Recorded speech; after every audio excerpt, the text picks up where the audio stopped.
What I plan in the next couple of days is to try to, work on some of Steve's parts in between working on our own stuff.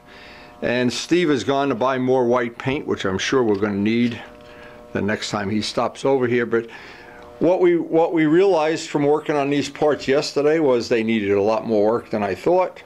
Especially the gas tank needs some body work. Some of these paint parts that had really bad fish eyeing, we're going to try to work on them. Little by little, this one needed some body work, if I remember right. We got some of them hanging up here. It's going to be a busy next couple of days. And what I've been doing as time is available, I've been working on cleaning up around the engine on the frame and by the radiator there, getting it nice and clean. It's pretty much ready for, which, as I said before, we're leaving the gas tank to last because I like to run this about once every couple of weeks. So up to this point, what happened here is I had resanded this and put on 2 more coats of white. This is 5 coats of white now, and finally we got rid of the fish eyes. But what was working the best of all, what totally eliminated the fish eyes, was just to reprime the parts. Now I'm going by these parts one by one because this one actually came out okay. I don't think we even have to work on that one. But one of them had some issue with fish eyes that after the second and third coat didn't really come out. And I've reprimed everything. So everything now has the Duplicolor primer on it. And everything here has a coat of Duplicolor primer, which I hope when we do the final sanding and body work, we got to get rid of some of the fish eyes. That was such a disappointment the other day when we worked on this when Steve was here. But again, everything, if you have a problem, there's got to be a solution somewhere in the scheme of things. Let's hope anyway. Now, I'm not sure if this is really the problem, part of the problem, or no problem at all, but here is the bottom line. We started my job, the FZR, using, and we've used this before, it's primer sealer. So what that does, it seals the material underneath it, especially if it's plastic. Primer sealer, and I have 4 or 5 more cans of this, the Rust-Oleum primer sealer, but it's primer sealer. Now what Steve mentioned, but I don't know if he's exactly right, he might have used primer. See, there's no word sealer here. Now, as much as it says that, I don't really know if that's the whole problem that we're dealing with. But this part, we had fish eyes. This one, the test is going to be, I'm going to sand these down, put a coat of primer sealer on after I do the sanding, and I'll do that sometime today, just to do a test. But we're waiting for snow to come or rain or something, so I may not get this done today. But I'll get the parts all sanded and prepped and ready to go. Because if we know this in the future, the minute I see I have a fisheye issue, and you'll always have it right away, the issue, as soon as I have fish eyes, I'll seal it with primer sealer. And I'll know that, and I'll be able to share that with the people that enjoy watching the videos. But we're going to find that out in the next day or two. And one of the things that's difficult with all finishing, when you have different materials from different times. Now, I'm just going to use as an example, Steve's part probably has a lot of the original paint that's how many years old, what type of paint is it, came from Japan. This is why I strip my parts down to the bare plastic or fiberglass or metal, because I want to get rid of any chance that I'm going to have that contamination issue. Or in this case, I started with a brand new part. But and somewhere in the near future, I'm going to have to strip this part off. And yes, there's ways you could cheat the system, and yeah, in the end, not worth it. This is a part that had extensive body work on it. And this is like the ultimate test of doing body work. When you can blend that in and get that as nice as that, even Luciano's impressed with that, I know. This part we've stripped down. Now, why would we spend all that time and energy stripping parts down? Because one of the things, we minimize the chance that there's going to be fish eyes or contamination or alligator skinning. And this paint job that I've envisioned requires a lot of masking tape, a lot of back masking. I don't want to put all of those hours in and all of the work of all the body work and then have the paint have some kind of an issue. So I'm going to try to do this in the next day or two, and again, this is all dependent on the weather. As soon as I get some time, I'm going to sand this part down that had terrible fish eyes in about 5 different spots. Sand it all down with 600 in DASA. Put a coat of the Duplicolor primer on it, the primer sealer. Then I already have Steve's white in the gun. Steve's white and my white are a little bit different, so I don't want to mix them back and forth. I put them in 2 separate guns, in fact. So what I want to do then, if that totally cures the fisheye problem, then I know the bigger parts, the fairing and whatnot, I'm going to have to put that extra coat of primer on and then put the white on. And that ultimately, that is like the nuclear option. But if that works, then that's good information. If you're doing a project and run into this kind of a fisheye that won't go away thing, maybe that'll work for you too. So I just checked the weather. It's not raining or snowing yet. We don't know what the hell's going to happen out there soon. But what I thought, it'd give me a chance. I wanted to sand this part down. And, well, I'm going to prime it over with my primer. And that'll be my test if this is going to improve or eliminate this fisheye issue we have before I tackle the bigger parts. Now, planning a day out like this is good old Indasa 600. Planning a day out, because we'll have some time today where it'll be raining, and we know that's definitely not going to paint when it's raining. And we're going to have some time when it will be freezing cold, but not raining. So if I can do my test, this will be really nice if I can get this done today. Because I only need to do it to 1 or 2 parts to convince myself that's the way I need to take this whole thing. I can't go, you know, in some other direction, some other area. Now, there are probably times, realistically, where the material that they sell you at the body shop to eliminate fisheyes didn't work for us. So, and again, this is a unique thing to Steve's. His environment might have a lot of, you know, when you're in a shop where there's a lot of WD-40 or who the hell knows. Yeah. This is the mystery, and believe me, people that are really in the body shop business, they suffer with this from time to time too, but they have their own way of dealing with it. I have my way of dealing with it, well, so far.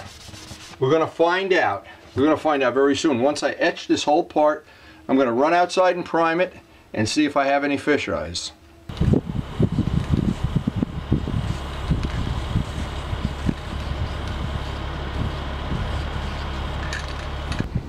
Okay, with the 3rd coat on there, and there you can see it's drying up.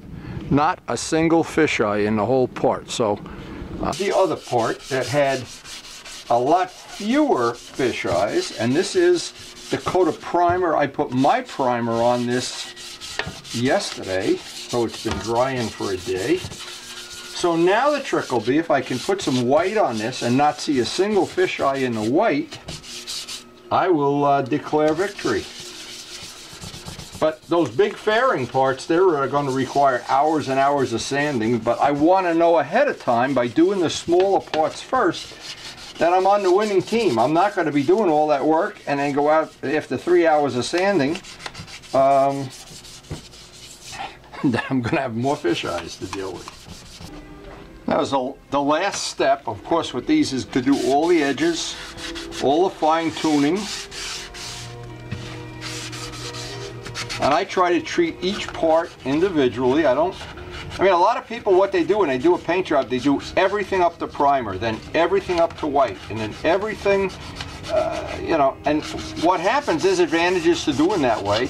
But in my case, I always have to deal with the weather and with Miles coming over, Miles sleeping over, and Karen's issues as she wants me to do things. So what happens is I try to do one part at a time. And then I see some results. It's just a personal thing. It has no real advantage either way.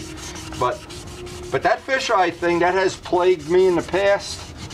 And then it just goes away, and then it's like arthritis. It just comes and goes with the wind. I don't know.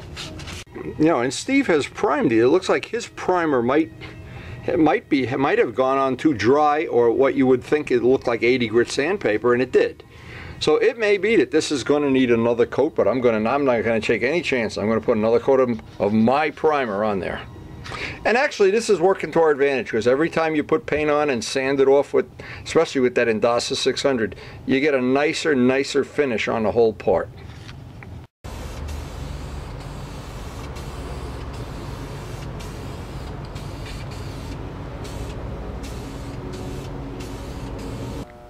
So now I know when these parts dry, and this could be a couple hours in this cold weather, and I may not get to do it because we're waiting for rain.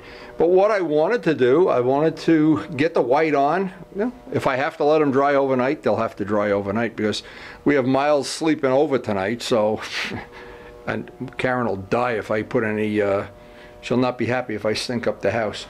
So anyway, I'm looking around and I'm thinking, how can I use this day efficiently now? Because I'm running out of time for paint to dry, so I got one other thing I'd like to do today. Now I basically love the retro look of having a stripe painted down the fender. And a lot of bikes have used this, and the RDs have had these arrowheads and various other things. But I do like, I don't know why I do, it's just a personal thing. It's like I like blondes, Karen especially, but this is just the thing. This is part of my paint job, and I wanted to at least lay out the stripe today if I can, because then I can test my yellow paint tomorrow.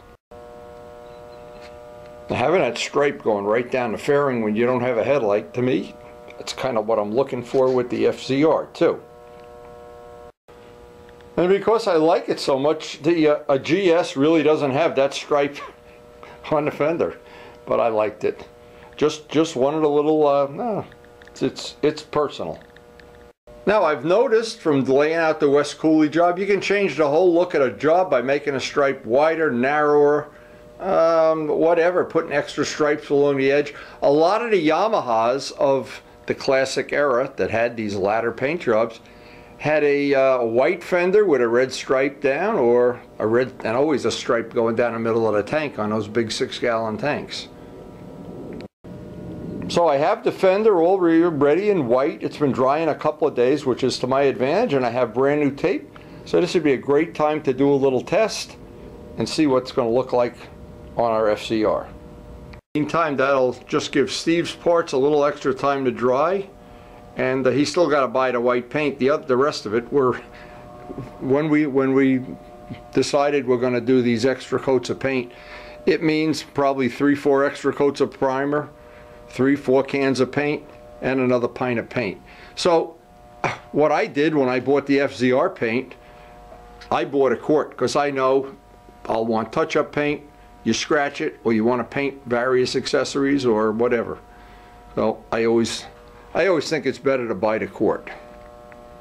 Okay, so a couple of things that'll make this a lot easier: a brand new razor and a brand new roll of tape. Not a roll of tape that's been sitting in a drawer for 6 weeks or something, or 6 years, or in my case, the time of the dinosaurs. There's things you can use that tape up on, but right now I want everything to be nice and fresh.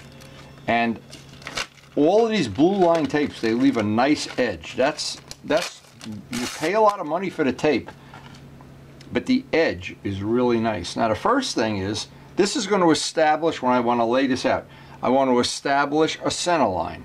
I do it by eye. There's really no reference point to measure off, but I try to do it very accurately, and I can do it over and over again. I can move this as many times as I want and look at it from a lot of different angles. Now if I look at it from this angle, because if it's crooked one way or the other, or if the stripe gets wider to the front to the back, and I'll look at it from every angle I possibly can, because before I go any further, that's got to be right on center. Now it's funny, I've watched Bitchin' Rides and Chip Foose and everybody lay out tape. There is really an art to laying it out, and most of the time it's just by eye. Well, that's close. Now, of course, you don't want it to go, you know. So once I have a center line, now I can figure out how wide I want to make that stripe, because that stripe is going to go up into the fairing, around the gas tank, and through the tail section and down. So once I establish how wide it is, that's going to be a constant for the whole rest of the job. It doesn't sound like this would be true, but it is. So after I get that, I think my eyeball is telling me this is right in the middle. I want to have a reference point. This is probably the only reference point on the fender right here. So I want to check it, and I want to measure and know exactly where that is.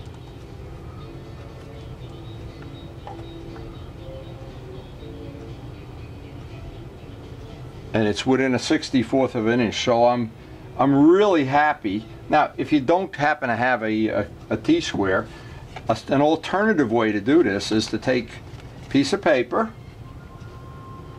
and you can line it up, and what I've done is I put a little ink mark on it and then measure it back the other way.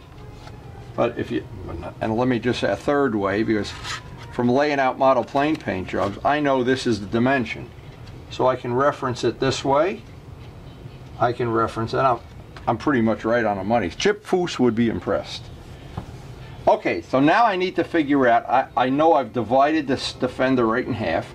Now the trick is going to be how wide do I want to make this, and I'll lay it out a couple different ways till I'm happy with the width, because each fender is different, each paint job is different, and this is where it starts to get to be that you've got to have a vision of what you want to do. Because for instance, I don't like the look of the fender all painted one color. It kind of looks big and fat.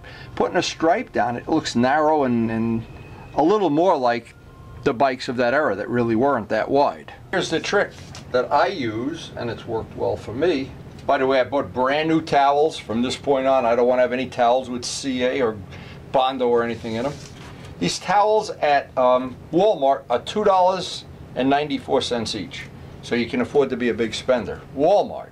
Now, what I do, you can rub it up on your shirt, because I don't want to make the tape any stickier than it has to be. It's just going to be there for a pattern to give me an idea if this is how thick I want to make the stripe. And it looks like this is going to be pretty close, but I don't need to even press it down real hard. It's a pattern.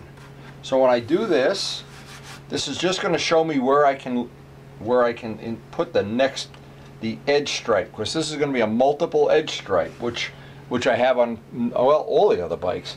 But that's a defining thing of the paint. I don't know, maybe my trademark or whatever. What trademark? A stripe.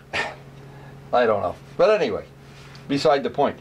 Getting that stripe right down the middle of the fender and getting it the thickness you want. If you use this technique, almost guaranteed, you'll like it when it's done. I'm opening up a brand new roll of 1/4 inch tape. Not trying to use up stuff from the drawer. And boy, if without that, if you're using up old tape, those edges always come out. I don't know how to explain it. Not worth it in the long run. You get all done with a beautiful restoration, and you wish you would have bought that roll of tape. So my advice, just buy the tape and suck it up. Give up one salami sandwich or one mortadella sandwich or something. Anyway, now we do not put this tape. When this is going to be a permanent piece of tape, this does not, I want the full stickiness. And it's a little, just an eyeball thing, laying it down. Now, to be honest about it, I have done this for many, many, many years. In the olden days with model planes, we used to have to cut the tape. And that was, they didn't make this real nice fine line tape. We'd cut masking tape with a ruler. But a lot easier nowadays. Now that's set. That tape is going to stay on there. That's going to be a white stripe in the paint job. Now I'm going to repeat that on the other side. Obviously the middle tape is just there as a pattern. We're going to pull that up. This tape we're going to press down both edges with our finger.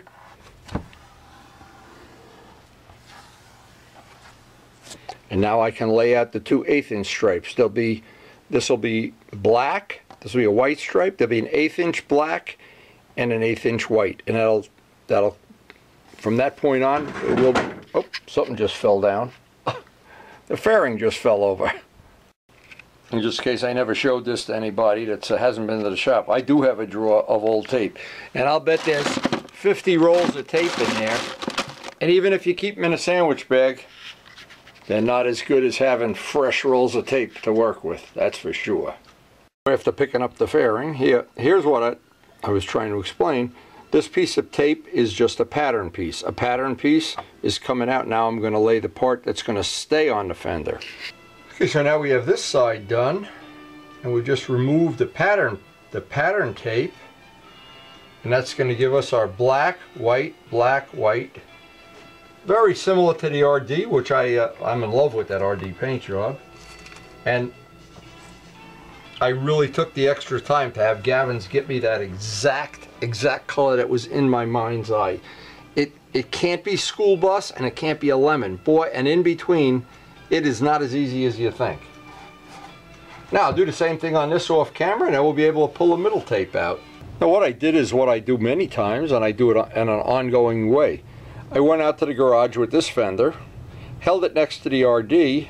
Now the RD has this stripe black. It's 1/4 inch and then 1/8 inch. So what I'm going to do is just change it slightly, basically because the RD fender is narrow and it looked great. The proportion looked right, but on a wide fender like this, I just think it'll look nicer if this stripe is 1/4 inch. But again, I get to play musical chairs, Mr. Potato Head, whatever, until I'm happy with the way these stripes look before I move on to backmasking it and painting it. And that's what I really like about doing a part like this ahead of time and getting this all correct on a small part. So I would never want to lay out the fairing first. I always want to lay out the smaller part, less tape involved. Now I'll put on the part that's going to be sacrificed to the wind, and then my 1/8 inch stripe. Well, this is going to do is give me the thickness of the stripe. Instead of being 1/8 inch, will be 1/4 inch. And a lot of times just having it I just ripped that tape. Shame on me. It can happen. I try not to edit out the mistakes and the screw-ups because that's the part that sometimes you see, whoop, don't do that. You can save somebody some aggravation.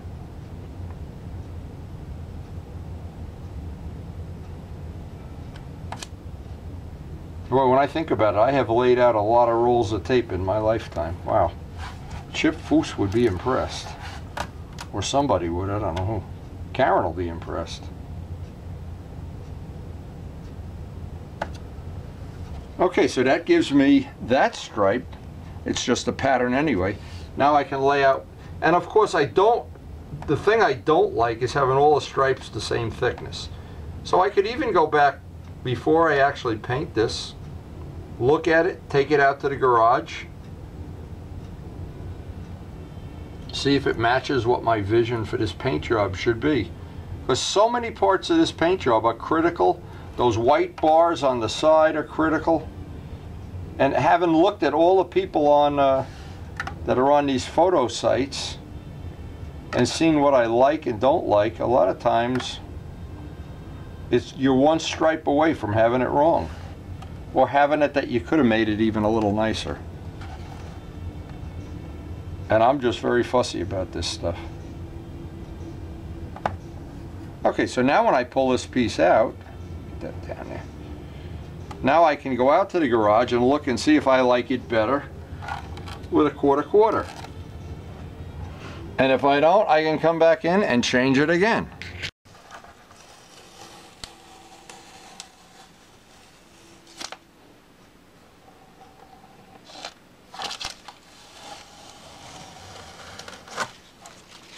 So now we get a look at how it's going to look with the 1/4 inch.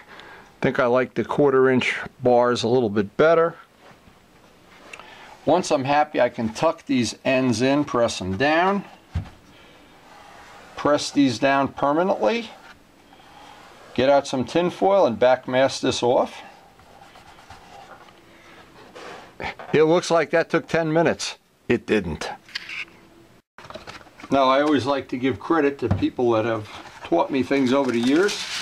Using tin foil for backmasking was a tip that was passed on to me by the late Walt Prey, who was a custom car painter in California. Super talented guy, and always fun interacting with him. We had built a lot of model planes. He was quite an artist. This was one of the tips he gave me years ago. I used it in modeling and motorcycles. It works pretty well for me. Probably works pretty well for you too. Makes backmasking a lot easier than using anything else I've ever tried. So we're ready to actually paint the black stripe on here. Now, just the truth in advertising too is many times, it's happened so many times, it's embarrassing. I've done something like this and backmasked, taking a wrong piece of tape off or something, or had the 1/8 inch on this side. So I always tend, at this point in my life, to double check everything about 15 times. And I still get it wrong every once in a while. But that's pretty much ready. I'll tack rag that down. Should be ready to paint the black.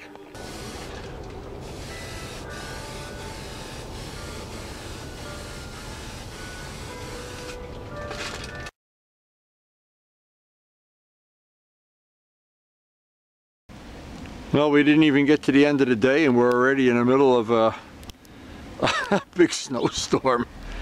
But that's the unpredictable part of all motorcycle restoration. Surprise every day. And usually when it snows this bad, what Miles likes to do, Miles is going to stay over tonight, we usually have some fun running the trains. Well, we knew all day it was going to eventually snow today. We got our first snow of the year. We got some work done on the projects, for Steve's project, some on my project, but the model railroad is calling. Are you the engineer in command here? Yes. All right. Look at this guy. Don't let the trains hit each other. This could be dangerous.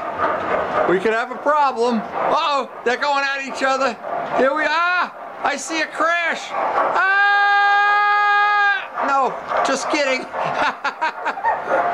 How much fun is this? A lot of fun. Whoa! Commanding a quick deck here? Yeah. You're sure? You're sure they're not going to have any train accidents, are we? No. Oh, okay. How much fun is that? It's a lot of Wow. How fast is he going now? fun. Whoa! Oh my God! High speed! Okay, you ready? Take them up to 25. You got to do it on a controller. Take it up. You got it up to 25 now? Yeah. Okay. Now you can take them to 30. Take them to 30. All right. Oh, you make a great engineer. Maybe you should have a train track day. That smells so good. Oh, are you sure you're going to keep these trains from hitting each other? You're playing with the switches? Well, we're going to have a problem. It's going to be a problem.